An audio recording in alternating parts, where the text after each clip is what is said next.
Biru academy के इस YouTube channel पर आप सभी साथियों का स्वागत है डियर। बात करेंगे बीएड अभ्यर्थियों की एक बड़ी जीत दिखाई जा रही है माननीय सुप्रीम कोर्ट के द्वारा और पुनः इनको प्राथमिक शिक्षक भर्ती के लिए पात्र किया गया है माननीय सुप्रीम कोर्ट के द्वारा। क्या है पूरा मैटर, आगे बढ़ने से पहले जितने लोग चैनल पर पहली बार विजिट कर रहे हैं सब्सक्राइब कर लीजिए।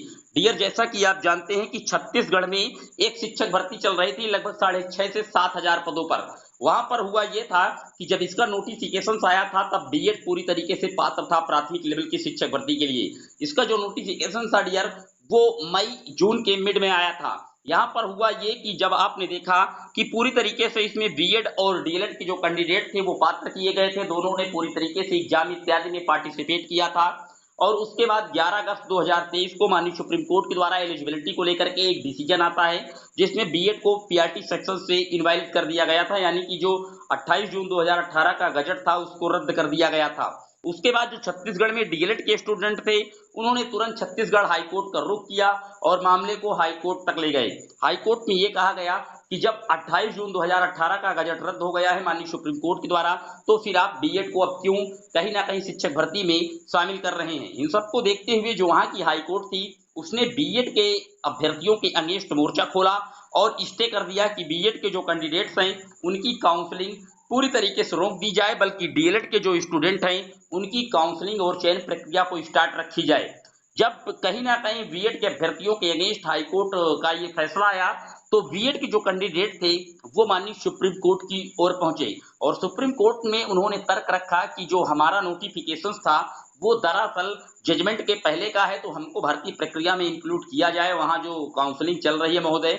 इस तरीके के कई पॉइंट उन्होंने रखे। तो माननीय सुप्रीम कोर्ट के द्वारा आप देख पर सकते हैं, आपकी स्क्रीन पर लगा हुआ है, देवेश शर्मा जी के द्वारा भी बताया जा रहा है कि माननीय सुप्रीम कोर्ट के द्वारा जो काउंसलिंग हो रही है छत्तीसगढ़ में शिक्षक भर्ती की, वहां पर इनको एलिजिबल कर दिया गया, यानी कि काउंसलिंग में पार्टिसिपेट होने के लिए सुप्रीम कोर्ट ने इनको आदेशित कर दिया।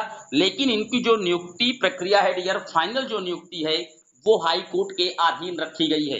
तो जो भी इसका डिसीजन होगा वो हाई कोर्ट को ही करना है। सुप्रीम कोर्ट ने इनको रिलैक्स ये दिया है कि इनकी काउंसलिंग में जो स्टे कर दिया गया था वहां की हाई कोर्ट के द्वारा, उस पर स्टे को हटाया है और उनको पूरी तरीके से काउंसलिंग में पात्र कर दिया है। मामला चूंकि हाई कोर्ट के अधीन ही है तो आपको बता दूं इसका जो अंतिम निर्णय होगा वो छत्तीसगढ़ हाई कोर्ट के द्वारा ही होगा।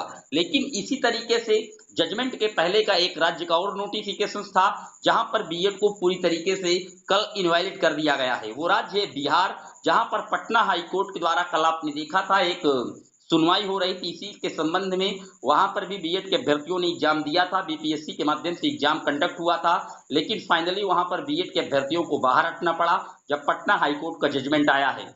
तो इसी तरीके से छत्तीसगढ़ हाईकोर्ट क्या टर्न लेती है, आप काफी समझदार हैं, लेकिन मामला चूंकि यही हुआ है और शिक्षक भर्ती में इनको पूरी तरीके से शामिल नहीं कर लिया गया है माननीय सुप्रीम कोर्ट के द्वारा। मैं आपको बता चुका हूं कि छत्तीसगढ़ हाईकोर्ट का जो डिसीजन था बीएड को प्रोसेस सिलेक्शन से बाहर करने का, उसमें थोड़ा रिलैक्स दिया है माननीय सुप्रीम कोर्ट ने कि इनकी काउंसलिंग करवाइए और फिर आपका जो आदेश आएगा नियुक्ति प्रक्रिया में वही सर्वमान्य होगा। यानी कि सुप्रीम कोर्ट ने हाई कोर्ट के पाले में ही गेंद डाल दी है छत्तीसगढ़ की शिक्षक भर्ती में। अब देखने वाली बात यह होगी कि छत्तीसगढ़ में जो वहां का हाई कोर्ट है वो आखिर बीएड अभ्यर्थियों को लेकर के क्या रुख करता है, और आप जानते हैं कि उसका रुख पहले से ही क्या है, तभी उसने उस भर्ती प्रक्रिया पर हाईकोर्ट ने बीएड को कहीं ना कहीं स्टे कर दिया था।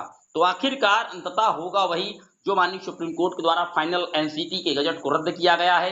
लेकिन फिलहाल आज राहत की उम्मीद जरूर है। देखने वाली बात ये होगी कि हाईकोर्ट क्या बड़ा उलटफेर करके इनको नियुक्ति प्रक्रिया में शामिल करती है। क्या 11 अगस्त के पहले के जितने शिक्षक हैं या जितनी भर्तियां हैं वो पूरी तरीके से हो जाएंगी, जजमेंट के बाद ये नियम लागू होगा, ये देखने वाली बात होगी। उम्मीद करता हूं डाउट क्लियर हुआ होगा। आप बीएड के साथी हैं या डीएलएड के साथी हैं, मेरा उद्देश्य सिर्फ आपको सत्य से रूबरू करवाना है, मैं किसी का सपोर्टर नहीं हूं। फिर मिलेंगे एक और वीडियो में, तब तक के लिए जय हिंद जय भारत।